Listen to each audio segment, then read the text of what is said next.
Welcome ladies and gentlemen to the channel. Today I'm going to be presenting to you my entry for Reid Captain's engine building contest, and here it is. I present to you the Lawn Destroyer 2000 aka Henjamin. Yes, I know, not the most original name, but it is what we got. So let me show you around.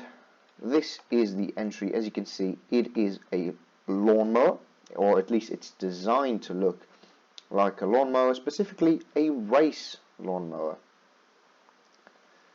As you can see,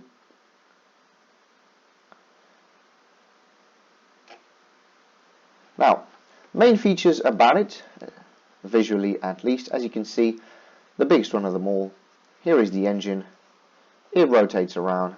It is fairly quick. I mean, this is somewhere around 500, maybe 600 RPM. It is very, very quick. It has aerodynamic features, as you can see, in the front for steering and in the rear for stability. These are also made to be the most efficient possible, or at least reasonably efficient, by reducing drag as much whilst providing still the same aerodynamic benefit. It also has a semi-functional steering wheel. It's not actually connected to the wheels. It does follow their movement though, just so you can, just so it looks a bit more realistic. It also has a shifter lever. It's moving back for some ungodly reason. Physics of the game sometimes can be painful. It also has a shifter lever, as you can see, front for forwards and back for reverse. Yes, it does have 2 gears. Now, aesthetically, that is mostly it. So let's go to functional, because this has a ton of interesting features. The main one being it is fully vanilla, by which I mean, if you're not familiar with the term, this can totally be built without mods, and it requires no mods to run, which is really cool, at least in my opinion. Main feature, of course, is the functioning engine. It is powered by winches, which isn't normally something you would consider for power, but they really are very, very good. As you can see, the engine runs very, very smoothly, very, very fast. Now, this engine drives the rear wheels through a simple gear set and this axle right here. Has no differential. Of course, it's not really possible to fit a differential at this scale. Would be nice, but it corners well enough.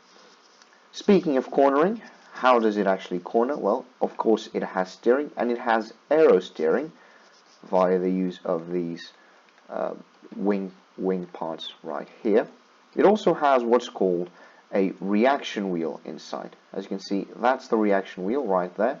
It spins when you press either of the left arrow buttons, either the side arrow buttons, that is, and that is just to aid on steering. So it essentially uses the reaction force of itself to spin the car and make it turn better, because this is really, really heavy. It does require a bit of help steering, and that is the job of the reaction wheel.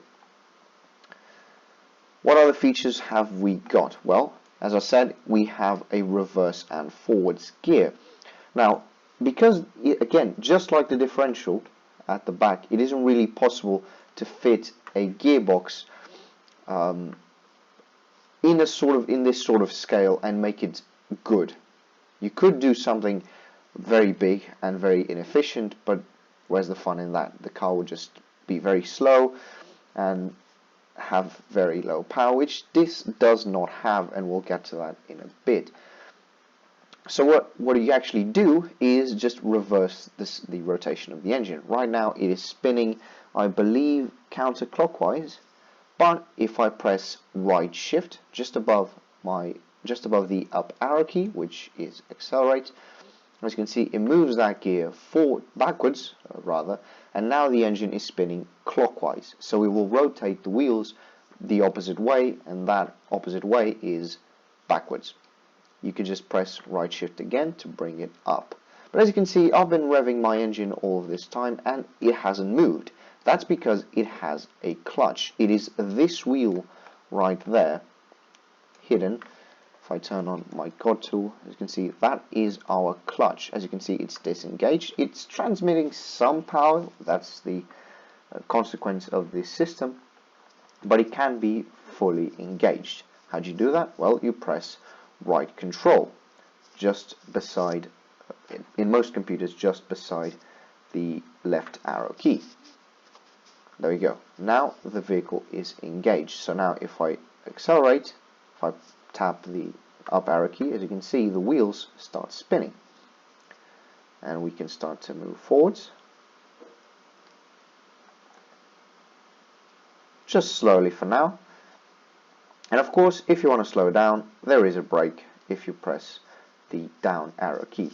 Now there is a problem with this brake. It only really works going forwards, and that again is a consequence of the system, and I could not find a better way to do it that would have braking when going in reverse.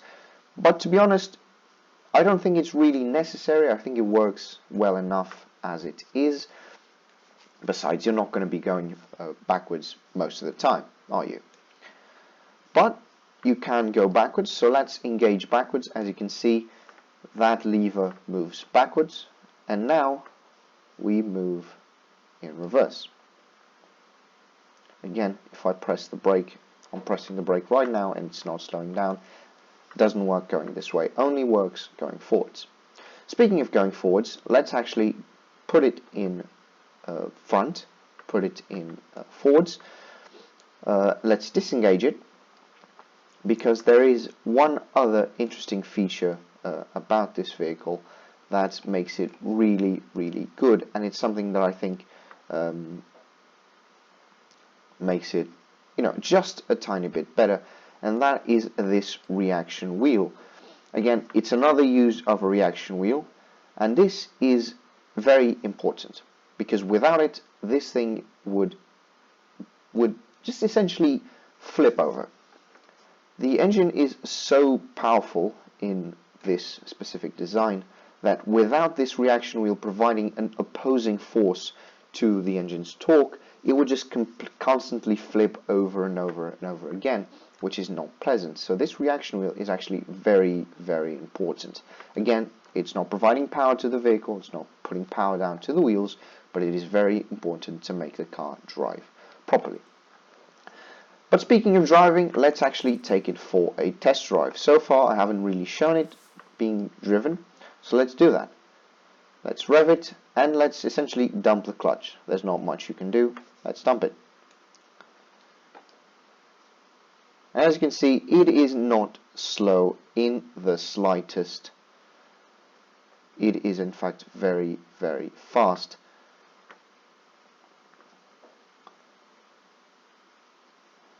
As you can see, over the obstacles, no problem. It has a bit of suspension in the rear, mostly by flex of the blocks. It has many, many blocks in order to have some flex in the drivetrain. In the front, it actually has suspension blocks. But with that, we put a time of 42 seconds, which is not too bad. I could probably go faster, but going over those bumps can break some of the bodywork, and we don't want to ruin this beautiful, beautiful bodywork, do we? We could try, though. Let's go. Let's dump the clutch a bit early this time. It takes about maybe 1.5 seconds before you can kick in the clutch, because the engine is actually setting itself. It doesn't come with the angles preset, because vanilla, you can't really do that, or you could, but it would be very, very hard. So it has to do some timings and set the angles of the crankshaft properly. after the simulation is run, so you can't really engage the clutch until then, but after that's done, you are good to go. As you can see, there's a 37, that's 5 seconds better. So this has great potential. But I think that is pretty much it.